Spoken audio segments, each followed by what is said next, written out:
Hello students, তোমাদের সকলকে স্বাগতম সাকসেস বাস ইউটিউব চ্যানেলে। তো গত ক্লাসে আমরা দেখেছিলাম নাউন কাইন্ডস এবং নাউন ক্যাটাগরি। নাউন কাইন্ডস আমরা নাউনকে পাঁচটি ভাগে ভাগ করেছিলাম: proper noun, common noun, collective noun, material noun and abstract noun. আর নাউন ক্যাটাগরিতে আমরা নাউনকে দুটো ভাগে ভাগ করেছিলাম: নাউন যেটা আনকাউন্টেবল আর কাউন্টেবল। তো চলো সেখান থেকে আজকে আমরা সামনের দিকে এগোবো এবং দেখবো যে অ্যাকচুয়ালি এখানে proper noun, common noun, collective noun, material noun বলতে কি বোঝানো হয়েছে এবং কিভাবে তাদেরকে আমরা ক্লাসিফাই করতে পারি। তো চলো সেটা আগে লিখে নেওয়ার চেষ্টা করি একবার আমরা। নাউন কাইন্ডসে আমরা দেখেছিলাম নাউন পাঁচ প্রকার। এক হচ্ছে proper noun, 2 number common noun,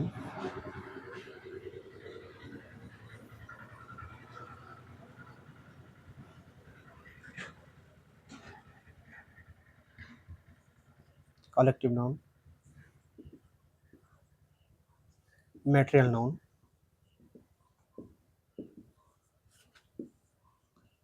5 number ছিল অ্যাবস্ট্রাক্ট নাউন। ওকে, এবার আসি প্রপার নাউন বলতে আমরা কি বুঝি। প্রপার নাউন বলতে কি বোঝায়? প্রপার নাউন বলতে বোঝায় স্পেসিফিক নেম।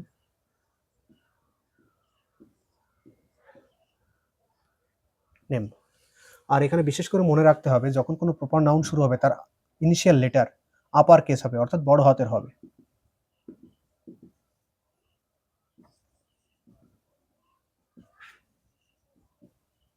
আপার কেস হবে।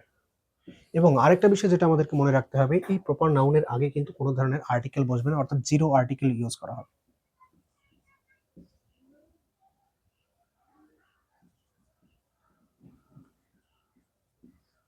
ওকে, যদি এক্সাম্পল দিই তবে আমরা কি দিতে পারি? রবীন্দ্রনাথ, রোহিত, দেব, গঙ্গা, ইটিসি। এবার আসি কমন নাউন। কমন নাউন বলতে বোঝায় জেনারেল নেম।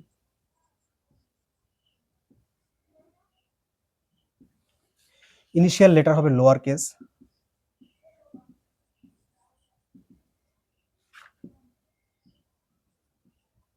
অর্থাৎ যেটাকে আমরা বলি স্মল লেটার। এদের পূর্বে কিন্তু আর্টিকেল ব্যবহার করা হবে, এ অথবা এন অথবা দি নামক আর্টিকেল কিন্তু ইউজ হবে।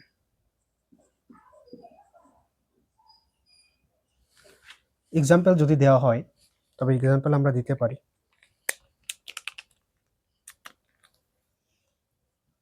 a boy, a girl, a city, etc. ওকে, আশা করি তোমাদের বুঝতে কোথাও কোনো প্রবলেম থাকবে না। ধীরে ধীরে আমরা কোশিশ করছি সামনের দিকে এগোনোর। ফার্স্ট স্টেপ আমাদের এটা বেবি স্টেপ বলতে পারো।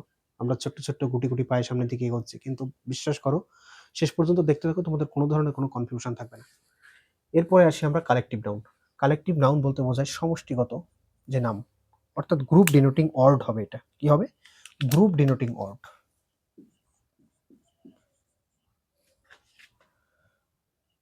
গ্রুপ ডিনোট করবে।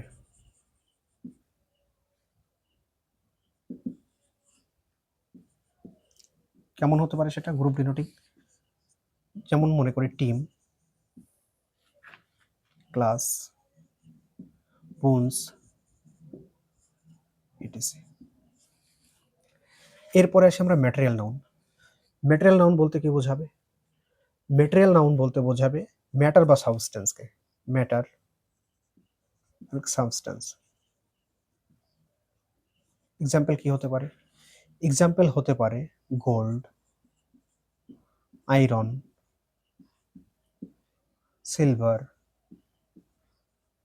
টেবিল, এই ধরনের কিছু।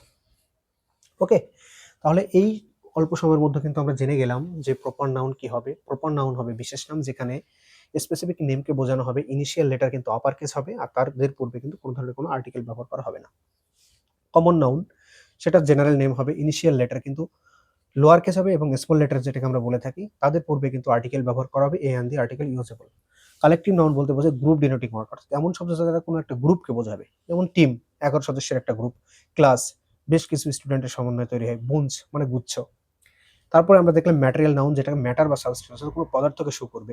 Gold, iron, silver, table. এদের পূর্বে কিন্তু কোনো ধরনের কোনো আর্টিকেল ব্যবহার করা হবে না, অর্থাৎ এ এন দি যে আর্টিকেল সেটার কিন্তু ইউজ হবে না। কোথায়?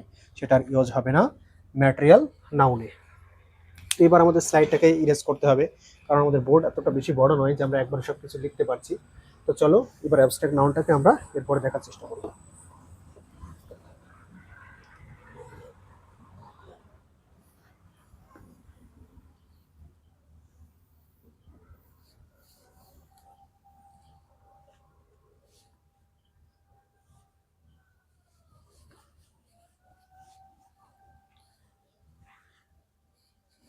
তো proper noun, common noun, collective noun, material নাউনের পর এবার আমাদের 5 নাম্বার যেটা আছে সেটা হচ্ছে অ্যাবস্ট্রাক্ট নাউন। অ্যাবস্ট্রাক্ট নাউনকে বাংলায় বলে কি? গুণবাচক বিশেষ্য, অর্থাৎ গুণ বা কোয়ালিটি শো করবে, এমন ফ্যাক্ট শো করবে যেটাকে আমরা ধরতে পারবো না, ছুতে পারবো না, শুধুমাত্র ফেল্ট করতে পারবো, এমন যে কোয়ালিটি, তাকে আমরা কি বলি? তাকে বলি আমরা অ্যাবস্ট্রাক্ট নাউন। এক্সাম্পল কি হতে পারে? কাইন্ডনেস, দয়াপরায়ণতা, অনেস্টি, সততা। আর কি হতে পারে? চাইল্ডহুড, শৈশব। ওকে, তাহলে এই যে বিশেষগুলো, যেমন কাইন্ডনেস অর্থাৎ দয়াপরায়ণতা, এটাকে আমরা দেখতে পাই। অনেস্টি অর্থাৎ সততা, এটা কি দেখা যায়? চাইল্ডহুড, এটা কি দেখা যায়? দেখা যায় না। এগুলো সব কোয়ালিটি এমন যেগুলোতে আমরা ফেল্ট করি, অর্থাৎ এগুলোকে আমরা উপলব্ধি করি।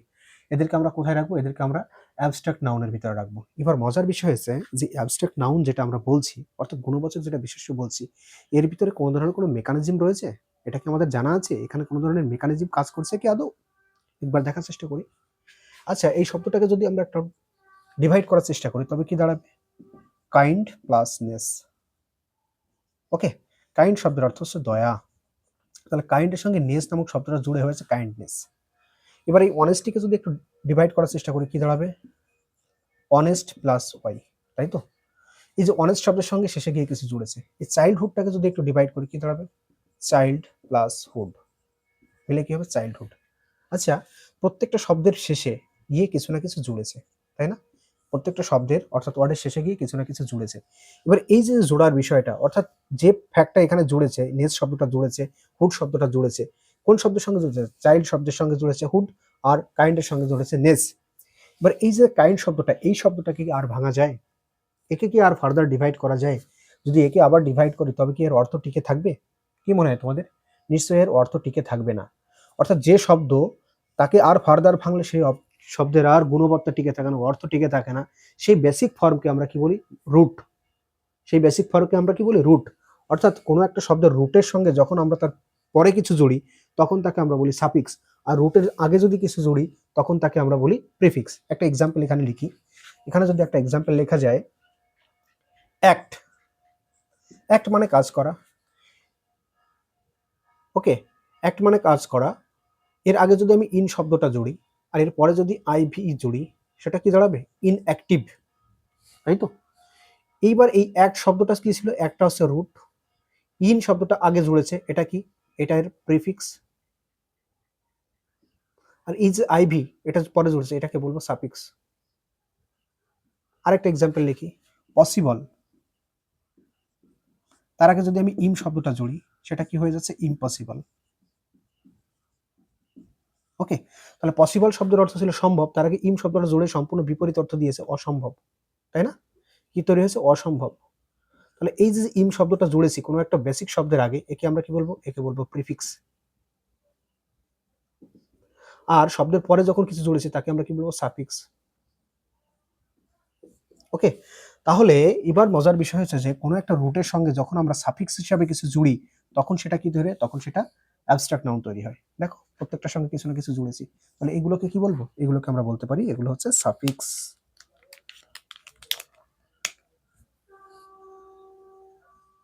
ওকে, এগুলো হচ্ছে কি? সব সাফিক্স।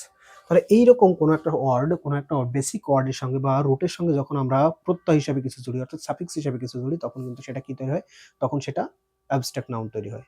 যেমন ধরো আরেকটা এক্সাম্পল লিখি, ম্যানেজ। এর সঙ্গে যখন আমরা সাফিক্স মেন্ট জুড়ি তখন কি হয়? ম্যানেজমেন্ট। ওকে, তাহলে ম্যানেজ ব্যবস্থা করা, আর ম্যানেজমেন্ট শব্দটা হচ্ছে ব্যবস্থাপনা। তাহলে আমরা দেখলাম যে কোনো একটা রুটের সঙ্গে যখন আমরা প্রত্যয় হিসাবে কোনো কিছু জুড়ি তখন কিন্তু সেটা কি হয়, তখন সেটা অ্যাবস্ট্রাক্ট নাউনে পরিণত হয় এবং যেটাকে আমরা দেখতে পাই না, শুধুমাত্র আমাদের কি করতে হয়, ফেল্ট, অর্থাৎ আমরা অনুভব করতে পারি, শুধুমাত্র সেটাকে অনুধাবন করতে পারি মাত্র। তাহলে এই যে কোয়ালিটি, একে আমরা বলি অ্যাবস্ট্রাক্ট নাউন। তাহলে আশা করি তোমাদের এই পর্যন্ত বুঝতে কারো কোনো কষ্ট নেই। তাহলে আমরা নাউনকে কত ভাগে দেখলাম? নাউন কাইন্ডস এর ভিতরে আমরা নাউনকে 5টা ভাগে দেখলাম। দেখো প্র্যাকটিস ক্লাসে এমনভাবে করো দ্বিতীয়বার তোমার খাতা খোলার, তোমার প্র্যাকটিস করার জরুরত যাতে না পড়ে। এই জন্য আমি একই কথা ক্লাসে বারবার কেন বলি, কারণ আমি প্র্যাকটিস যখন করেছি, আমি এতদিন ধরে দেখছি এবং পড়াচ্ছি বিগত 4 বছর ধরে। তো এটা আমার বুঝতে আমার আর কোনো কষ্ট নেই যে ছাত্রদের মেইন প্রবলেমটা কোথায়। মেইন প্রবলেমটা হচ্ছে একটা ক্লাস করার পর সেটাকে বারংবার প্র্যাকটিসে আনা। তার জন্য আমি চেষ্টা করি ক্লাসে এতবার করে কোনো একটা বিষয় বলার, যাতে তার প্র্যাকটিসের মাত্রা কম করতে হয়। তো এখানে আমরা দেখলাম যে নাউন কাইন্ডস এ কিন্তু 5 প্রকার দেখেছি: proper noun, common noun, collective noun, material noun আর abstract noun. Proper noun specific নাম, ইনিশিয়াল লেটার কিন্তু আপার কেসে হবে, তাদের পূর্বে কিন্তু কোনো ধরনের আর্টিকেল ব্যবহার করা হবে না। কমন নাউন, এটা কি হবে, জেনারেল নাম, ইনিশিয়াল লেটার কিন্তু লোয়ার কেস হবে, তাদের পূর্বে আর্টিকেল কিন্তু ব্যবহার হতে পারে। তারপরে কি দেখলাম, কালেক্টিভ নাউন, এটা হচ্ছে গ্রুপ ডিনোটিং ওয়ার্ড, যেটা কোনো একটা গ্রুপকে ইন্ডিকেট করবে। তারপরে দেখলাম material noun, name of a matter or substance, তাদের পূর্বে কিন্তু কোনো ধরনের আর্টিকেল ব্যবহার করা হবে না। লাস্ট আমরা দেখলাম অ্যাবস্ট্রাক্ট নাউন, অর্থাৎ গুণবাচক বিশেষ্য, যেখানে শুধুমাত্র আমরা বিষয়টাকে ফিল্ড করতে পারবো, সেটাকে দেখতে পাবো না, ধরতে পারবো না, ছুঁতে পারবো। তো এখানে আমরা কি দেখলাম, যে রুটের সঙ্গে কোনো না কোনো একটা ফ্যাক্টর, কোনো একটা কি যুগছে আমরা সাফিক্স জোড়ার ফলে সেটা কিন্তু অ্যাবস্ট্রাক্ট নাউনে পরিণত হচ্ছে। তো এই বিষয়টা আশা করি আমি তোমাদেরকে বোঝাতে পেরেছি। এবার এর পরের বিষয় আমাদের যেটা জানতে হবে সেটা হচ্ছে noun category.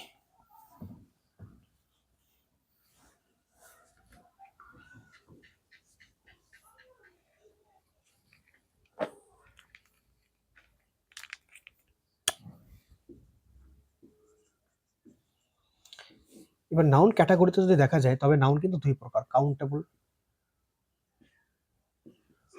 Uncountable. Countable noun হচ্ছে সেই নাউন যেটাকে কি করতে পারি, আমরা মেজার করতে পারি। আনকাউন্টেবল যেটা আনমেজারেবল। কিন্তু এটাকে যদি শুধুমাত্র এইভাবে মেজার আর মেজারের ভিতরে রাখি, তবে কিন্তু বিষয়টা পরিষ্কার হয় বলে আমার মনে হয় না। কাউন্টেবল আমরা তাকে বলতে পারি যেখানে আমরা সিঙ্গুলার থেকে প্লুরাল করতে পারবো, আর আনকাউন্টেবল সেটাকে বলবো যেখানে আমরা সিঙ্গুলার থেকে প্লুরাল করতে পারবো না। ওকে, তাহলে যেটাকে আমরা সিঙ্গুলার থেকে প্লুরাল করতে পারি, সিঙ্গুলার থেকে প্লুরাল, আর যেটাকে আমরা প্লুরাল থেকে কি করতে পারি, সিঙ্গুলার করতে পারি, তাকে আমরা বলবো কাউন্টেবল নাউন। আর যেটাকে সিঙ্গুলার থেকে প্লুরাল সম্ভব নয়, বা প্লুরাল থেকে সিঙ্গুলার সম্ভব নয়, তাকে আমরা কি বলবো, তাকে বলবো আমরা আনকাউন্টেবল নাউন। এক্সাম্পল যদি দিই, কাউন্টেবল আমরা কি রাখতে পারি, বাস, BUS, বাস, সেটাকে বাসেস করা সম্ভব? অবশ্যই সম্ভব। ঠিক, ক্যাট, সেটাকে ক্যাটস করা সম্ভব? পসিবল। স্টার, এটা নিয়ে অনেক কনফিউশন থাকে যে কাউন্টেবল নাকি না আনকাউন্টেবল। স্টার অবশ্যই স্টার্স করা যায়, তো এটা কি হবে, কাউন্টেবল নাউন। আনকাউন্টেবল নাউন যেগুলোকে সিঙ্গুলার থেকে প্লুরাল করা যায় না, সুগার, সম্ভব কি সুগারস করা? নট পসিবল, এটা কি হবে, আনকাউন্টেবল নাউন। আশা করি এই পর্যন্ত বুঝতে কারো কোনো কষ্ট নেই। তাহলে আমরা নাউন ক্যাটাগরিতে দেখলাম নাউনকে দুটো ভাগে ভাগ করেছি: noun countable, noun uncountable. Countable কাকে বলবো, যাকে সিঙ্গুলার থেকে প্লুরাল করা সম্ভব বা প্লুরাল থেকে সিঙ্গুলার করা সম্ভব, তাকে আমরা কি বলবো, তাকে বলবো কাউন্টেবল। আনকাউন্টেবল কাকে বলবো, যাকে সিঙ্গুলার থেকে প্লুরাল করা যাবে না, আর যাবে সিঙ্গুলার থেকে প্লুরাল করা যাবে না, বা প্লুরাল থেকে সিঙ্গুলার করা যাবে না। যেমন কি লিখেছে, সুগার, জুয়েলারি, সিনারি। এই যে দুটো ফ্যাক্টর, এই দুটো পরীক্ষায় যে কতবার আসবে বা এসে গেছে তার কোনো ঠিক নেই, যে জুয়েলারি সিঙ্গুলার নাকি প্লুরাল, সিনারি সিঙ্গুলার নাকি প্লুরাল। ওকে, তো জুয়েলারি সিঙ্গুলার, সিনারি কিন্তু সিঙ্গুলার, এদের সঙ্গে কিন্তু কখনো প্লুরাল হয় না। তো জুয়েলারিস বা সিনারিস এগুলো কিন্তু পরীক্ষাতে আমরা বহুবার দেখতে পাই যেখানে এরর দিয়ে থাকে। তো এই ধরনের কোশ্চেন আমরা ডিল করবো সামনে। ওকে, তো তোমরা যারা আমাদের এই ক্লাসগুলো দেখছো, আশা রাখবো তোমরা প্রত্যেকে খাতা পেন নিয়ে বসবে। এটা কি শুধুমাত্র একবার খাতায় নোট করো, দেখো আমি এতবার কোনো একটা বিষয়কে বলার চেষ্টা করি যাতে তোমাদের প্র্যাকটিস কম করা লাগে। আর একবার যদি এর সঙ্গে তোমরা লিখে প্র্যাকটিস করো না, দ্বিতীয়বার তোমাদের প্র্যাকটিস করার আবশ্যকতা থাকবে না। আর সত্যি যদি আমাদের ক্লাসগুলো ভালো লেগে থাকে, তো আশা করবো এগুলোকে তোমরা বন্ধুদের মাঝে শেয়ার করবে, চ্যানেলটাকে সাবস্ক্রাইব এবং লাইক করতে ভুলবে না। তো চলো পরে আমরা দেখি নাউন ক্যাটাগরির পরে আমরা যেটা শিখবো সেটা হচ্ছে নাউন জেন্ডার। এরপরে আমাদেরকে শিখতে হবে noun gender.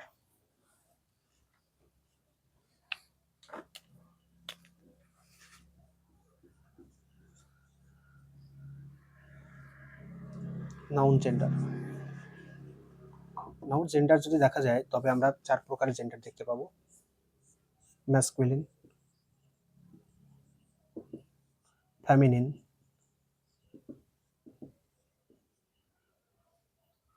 Common, neuter. Masculine এমন male representative word,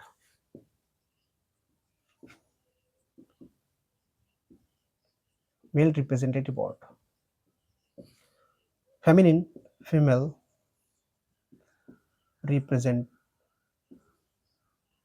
representative word. Common যেটা মেল ফিমেল দুজনকেই রিপ্রেজেন্ট করবে, both. Neuter non living representer, non living representative. আচ্ছা, মেল রিপ্রেজেন্টেটিভ কি হতে পারে? Man, father, brother, boy. Female representative কি হতে পারে? Women, mother, sister, girl. Both male female দুজনকে ইন্ডিকেট করবে। Doctor, teacher.